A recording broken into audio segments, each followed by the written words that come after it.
Today on the show, we are going to be talking about steps to help you unchain yourself from your childhood trauma or any past trauma that you may have experienced. Welcome to the Zainab Kanu Show, where we empower motherless daughters to change, to grow, and to heal. My name is Zainab and I am your host. Thank you for joining me. Please make sure to hit the subscribe button so you don't miss an episode. On this channel, we talk about all things healing, self-care, therapy, anything that is going to guide you and help you towards releasing the pain that is within. It's all about healing on this channel. And if that is your thing, you want to heal, you want to change your life, then this is the channel for you. So make sure to hit the subscribe button. Make sure to hit the notification button so you don't miss an episode. Thank you.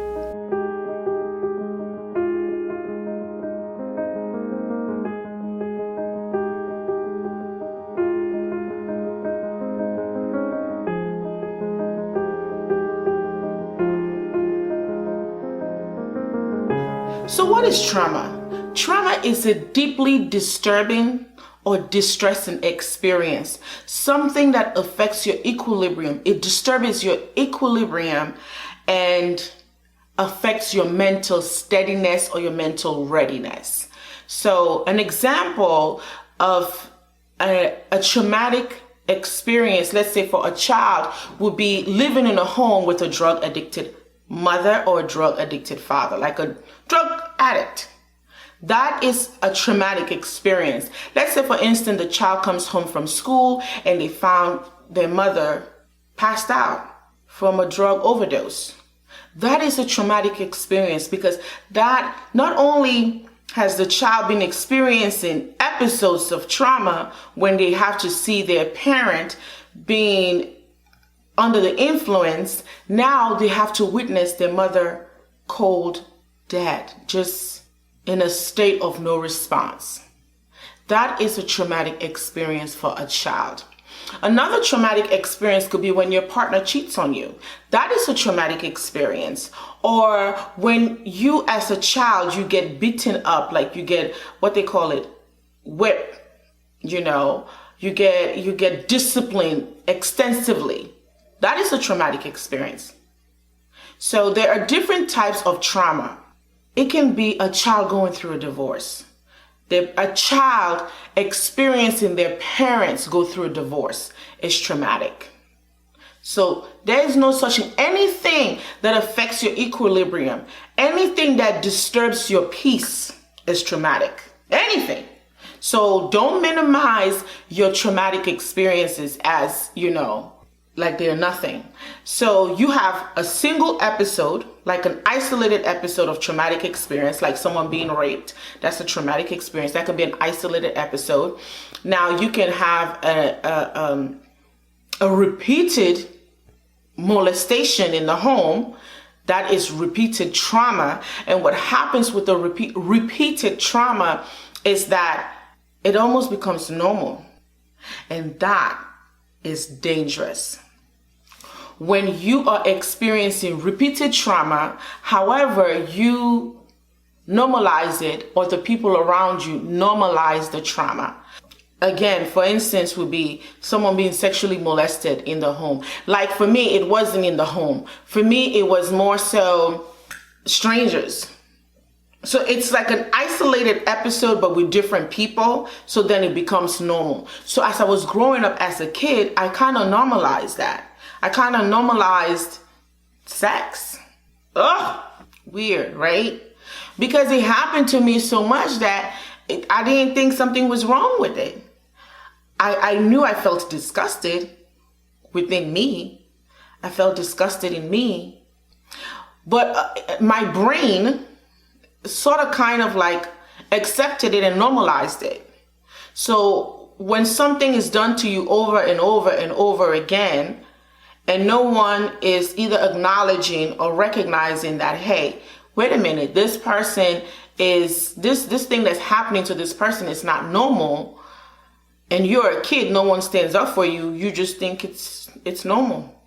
Another repeated traumatic experience would be you are in a community and everyone is treated a certain way, but no one says anything. But everyone knows that it's not right. It's not okay. When you speak up about it, then you become the problem.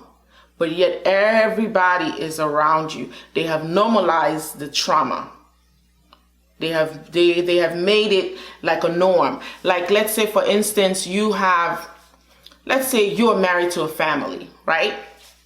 And the person that you're married to, their brothers and sisters are all accustomed to cheating. It's like normal. They were like, oh, it's not a big deal. Everybody cheats. It's not a big deal. There are no good men around. All the men are the same. They all cheat.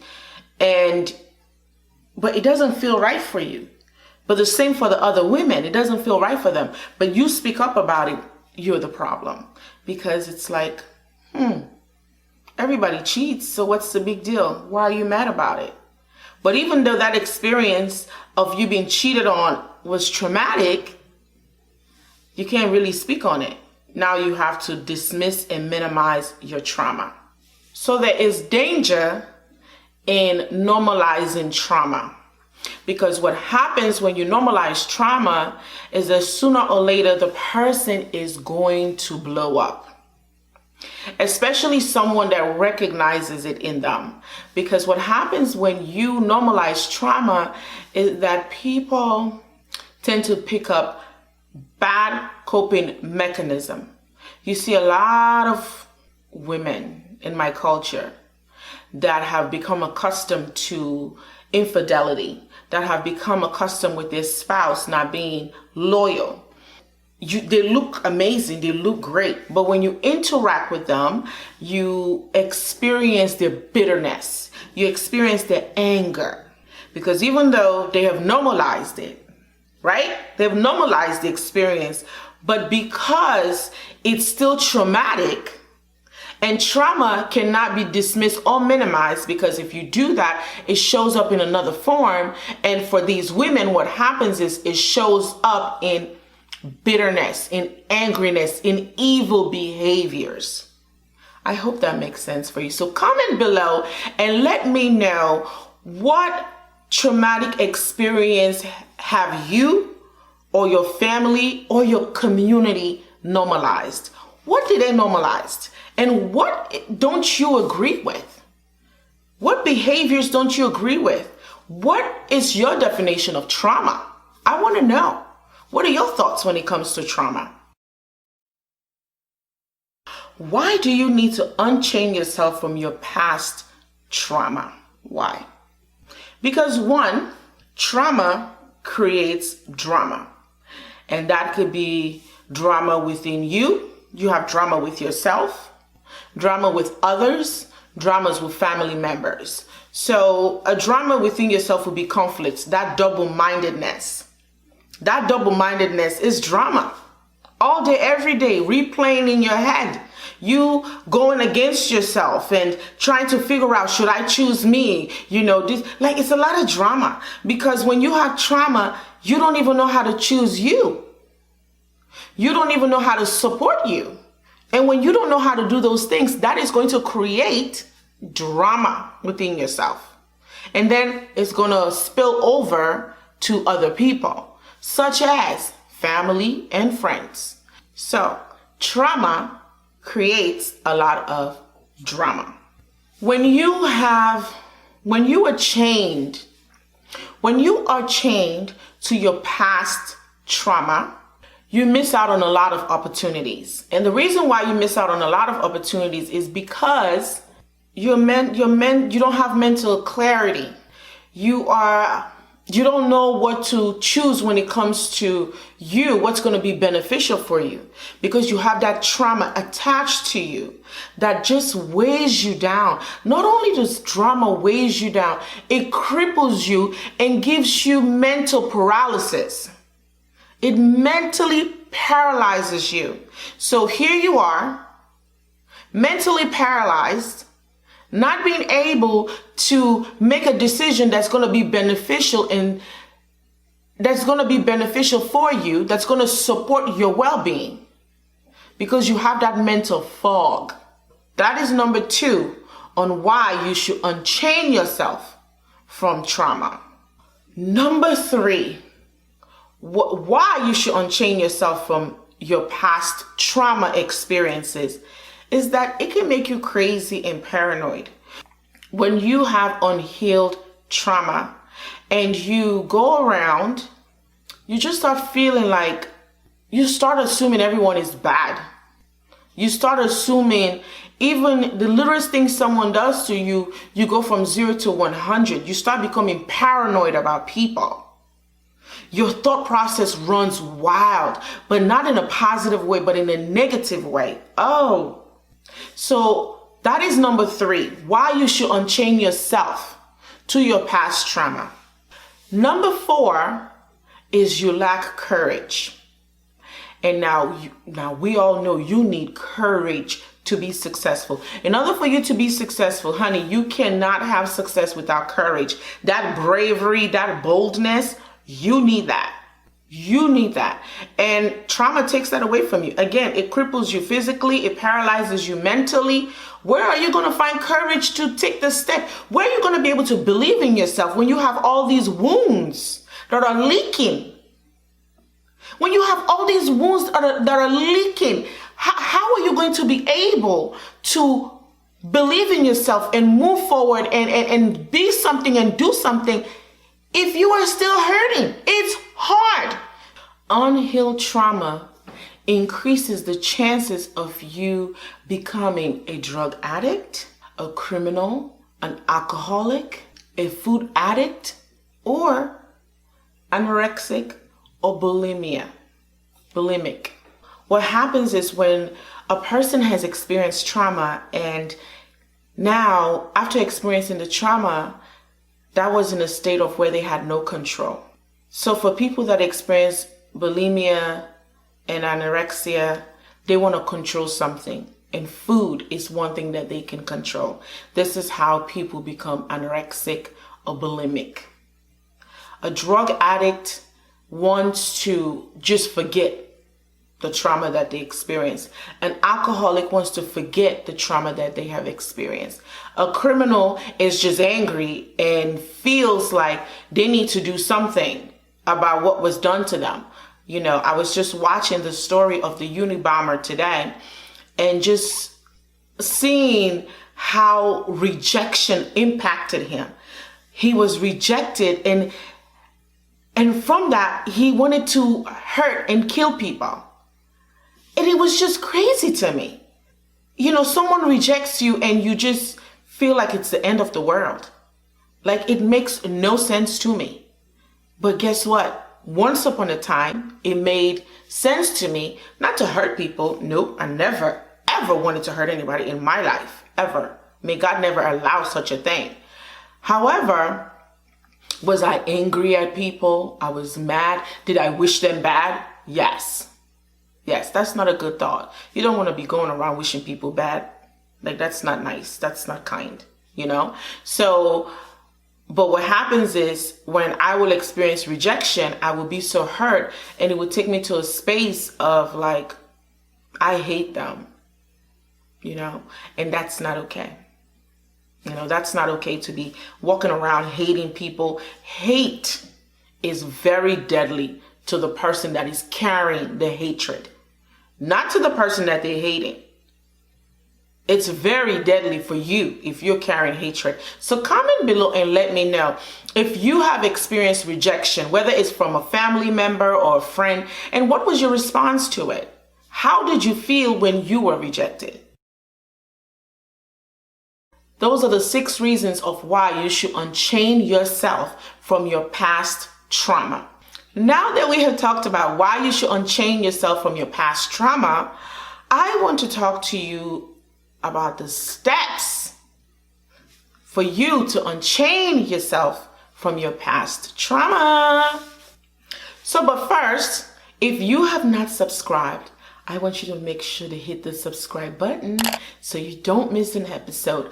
Also, make sure to hit the notification bell because that will give you an alert for when I do upload an episode. And we have episode every week. Every Thursday we get a new episode, which is going to help you in your journey to becoming the best version of yourself, the healed version of yourself, where you get to be blissful and just enjoy life. Yes. So make sure to hit the subscribe button. So now that we have talked about why you should unchain yourself to your past childhood trauma or past traumatic experiences, I want us to talk about the steps. But before we do, I want to tell you that you really need to choose you. Before you can unchain yourself, you have to make the decision to choose you. Choose you. For me, I experienced rejection, abandonment, neglect, all kinds of abuse, and just a lot of pain. And I never did anything about it. As a matter of fact, where the abusers left off, I started off right there. Where they left off, I started. I did the same thing to myself. I rejected myself. I abandoned myself. I minimized and dismissed myself. I hurt myself because I had unhealed trauma and I had normalized people treating me bad. I felt like I deserved it.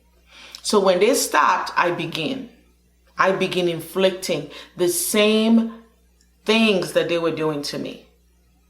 Minimizing my trauma, dismissing my trauma, ignoring my trauma. I can remember what really hurts me so much is that when I was like 14, 15 years old, I tried so hard to get someone to hear me, to listen to me, to do something for me. And I can remember my father saying to me, if you start talking about these things, the white people are going to think that you are crazy and they're going to put you in a mental institution. So you better not say a word to anyone. And I never did until I was older. And I think for him, he thought that he was protecting me. I think so. I think he thought that he was protecting me. So he told me that, hey, don't talk about this. Don't tell anyone. Because I was like drowning when I was like 14, 15 years old. I was drowning. Sometimes I have no like memories of like my childhood. Like, matter of fact, I don't even have good memories. Or either the good memories just got blocked off. I am not sure. I feel like I need to see like a hypnotherapist or something. Because I would really like to go back to my childhood. I just want to see if there's something good I can remember. You know, I want to see. A memory that I had was when I was 6 years old. I think I told you guys this before, where my mom sat on me because she was trying to suffocate me. And that is like the only memory I have of my mother. Like, I have no memory of my mother prior to the age of 14. I don't remember her hugging me, holding. I have no memory. None. Man, that's crazy. That is so crazy. You know, and when I became an adult, there's nothing. Just bad stuff all around. The same. So the first step to unchain yourself from your childhood trauma is acknowledgement. Acknowledgement and recognition is very, very powerful. Because that is the only way you're going to start. You cannot heal what you don't see. You cannot heal what you don't acknowledge. You cannot heal what you don't recognize. So if you are dismissing what is happening to you, like I was, how would you be able to heal? This morning I woke up and I was, took a shower, got myself together, and I was doing my makeup. As I was sitting there, I became overwhelmed with emotions. Everything just flooded, like they just flooded to my brain, where I realized that, hey, I am hurting. And this just happened like 4 days ago, 4 or 5 days. I am like, I am hurting. Why am I hurting? And then I realized I am hurting because I have dismissed myself so much. I have rejected my emotions so much, minimized everything I was feeling, everything that I was experiencing. I just kept dismissing me over and over and over and over and over again. And this morning I got tired. I am like, I am hurting. Why would I dismiss me when that's what everyone else has done to me? And I was like, you know what? I can't run away from it. I cannot run away from it. I cannot do quick fix. And that is what led me to step number 2. Step number 2 is sitting in my pain. I need to sit in it because I want to know how I feel. I want to put a name to the emotion, because a lot of times I feel angry. I feel angry not at anybody else. I feel angry at myself. I feel angry for the fact that I didn't know better then. I feel angry for the fact that I didn't have courage. I feel angry for the fact that I rejected myself. For the fact that I dismissed myself. It makes me angry. But I can't run away from it. So I have to sit in it. Because behind the anger, what I'm truly feeling is, I feel sad.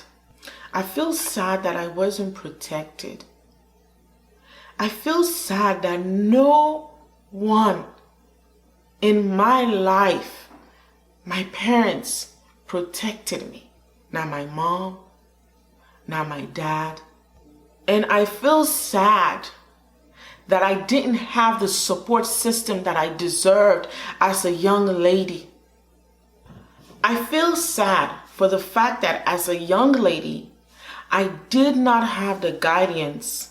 I did not have the support. Everything I know is by the grace of God. God guided me. There was no one that sat me down and talked to me about the birds and the bees.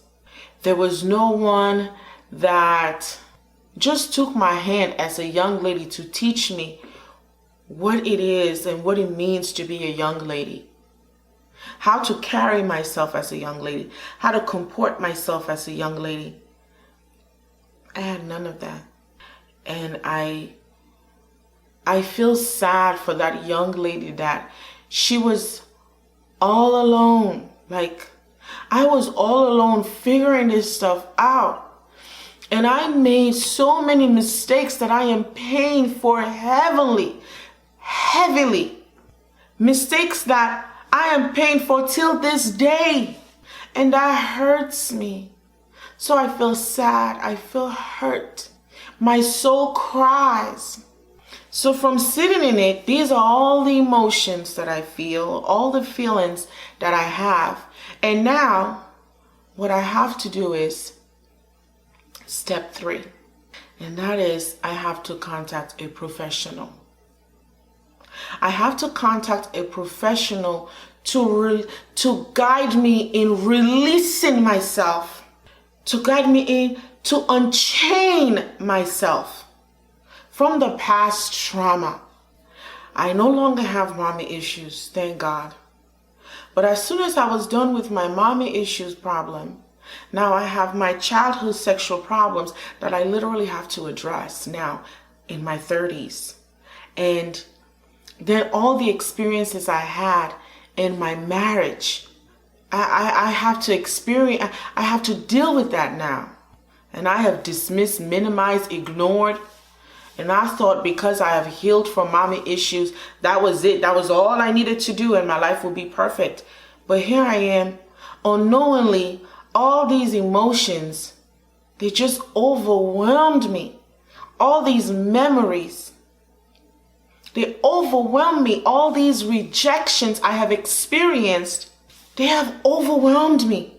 And now I cannot ignore, minimize, dismiss, reject. I can't do it anymore.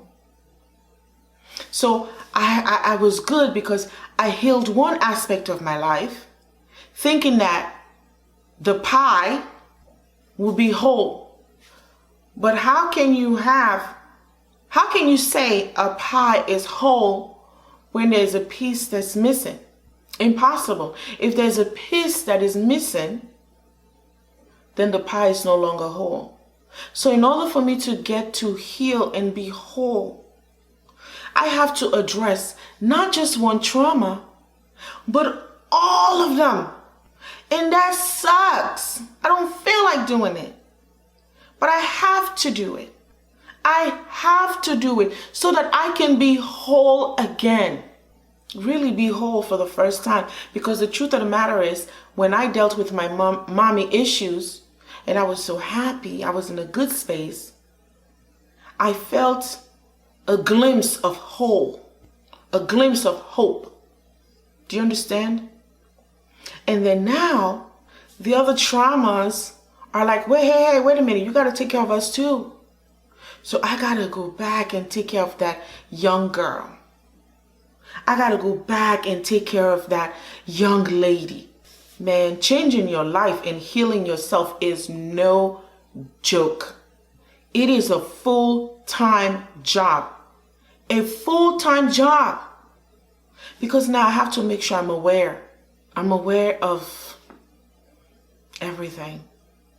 My emotions, like make sure I don't have outbursts. To wake up this morning and be flooded with all of those memories and all that I have tolerated. My God. So this is where I am. This is where I am. So I'm actually doing it with you. And there's a workbook that is coming out that I want to encourage you to check out. Because that workbook, I am going to be doing it as well. And I'm going to be sharing my answers on that workbook with you. It will be on the website. This is my life. And I have to unchain myself from that trauma.